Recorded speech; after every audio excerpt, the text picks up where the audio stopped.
Today our group is going to discuss about the origins of the Joker in relation to the COVID-19 pandemic. So we split his characteristics into 5 categories and now I will be discussing his origins. So ang pinaka-popular na storyline para kay Joker is that he lost all his humanity all after one bad day. So ang mga nangyari sa one bad day na to is he failed as a stand-up comic, his pregnant wife died, he was framed by the mob, and he fell into a vat of chemicals. So this would be considered as an existential crisis, and kung paano siya nag-react sa mga situations na ganito is what turned him into the Joker. So very traumatic ang mga events ito individually, pero nangyari to sa kanya in one day. So it was all too much for him and he lost all hope, and that led him to become the Joker. So his origins can be connected to what is happening today with this pandemic. And like sa mga naranasan ni Joker, these two are traumatic times.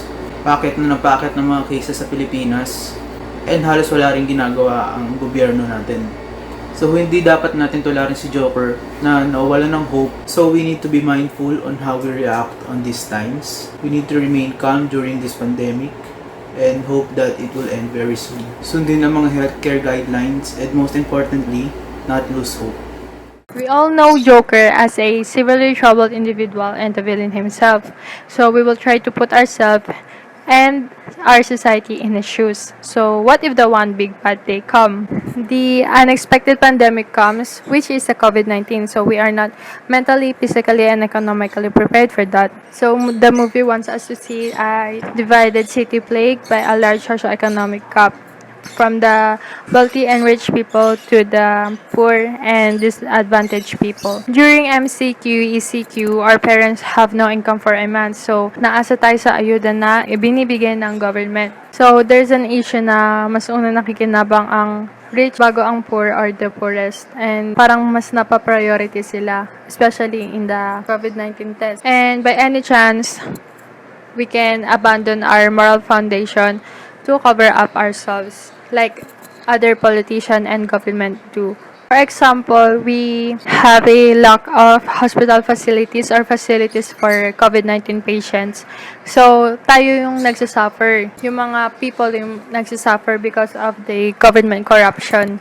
So, we also want you to see that Joker is not a villain that we all know because he has a strong personality despite of his suffering of his psychological disorders. No matter how many times he twists and turns and got knocked down, he keeps rising and put a smile on his face. So, for the COVID-19 patients, PUI, PUM, our goals is to apply Joker's personality, strong personality na he never gives up. Hindi dapat tayo magpapa-apekto sa sakit na or experience na madadanasan natin sa ating life. So, we need not let the virus corrupt our hope and our spirit.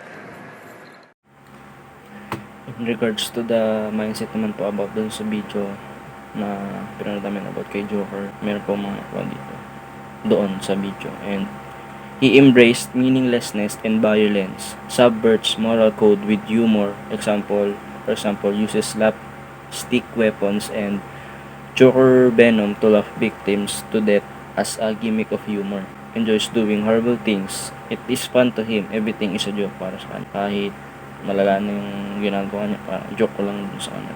We should see this virus as well as this pandemic as a crucial situation and not sort of some fun, since it already brings so much hardship on every lives.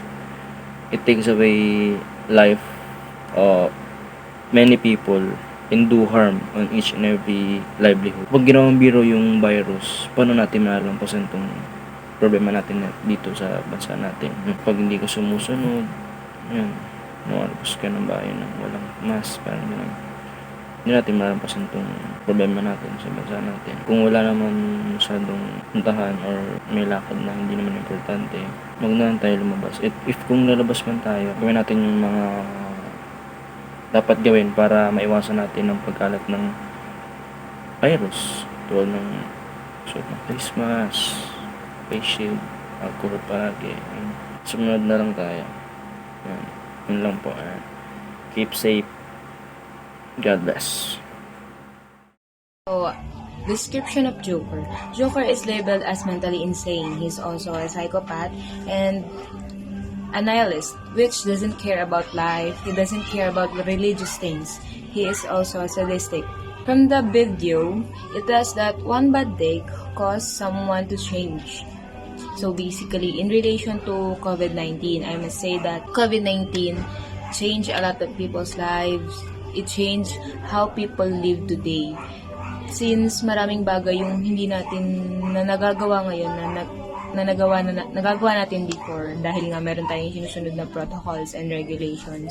Parang may konting nagbago sa pamumuhay natin ngayon. And as same as Joker and Batman, they started as a normal person hanggang sa dumating na yung one bad day.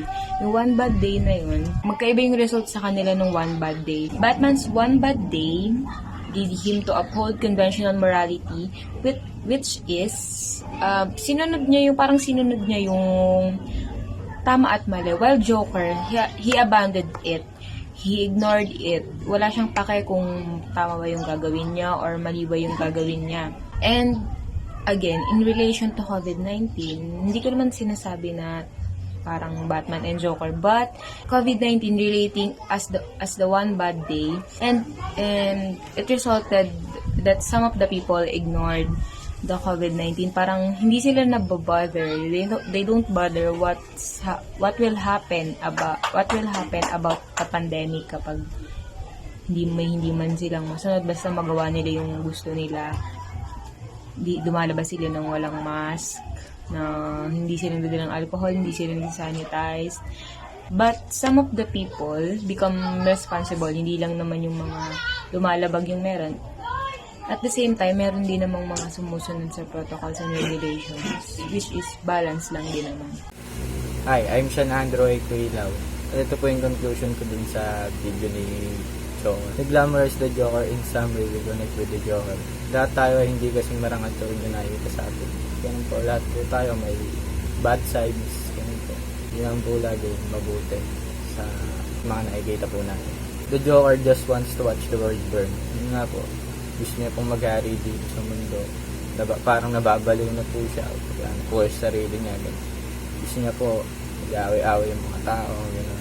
Kasi po ganun po yung pag-ali niya. Parang gusto niya na rin po ma-apply sa iba't ibang tao. Let's treat this pandemic not as well thing that we will never get past, but set us back. We need to do our part to end this pandemic and not to watch the world burn. Yun nga po, kailangan po natin gumawa ng paraan para po masugpo tong pandemic na kinakaharap po natin. Kailangan po natin gumawa po ng iba't ibang paraan para po maayos na po yung lahat. Hindi lamang po tayo tatahimik sa gilid-gilid. Yan po. Thank you.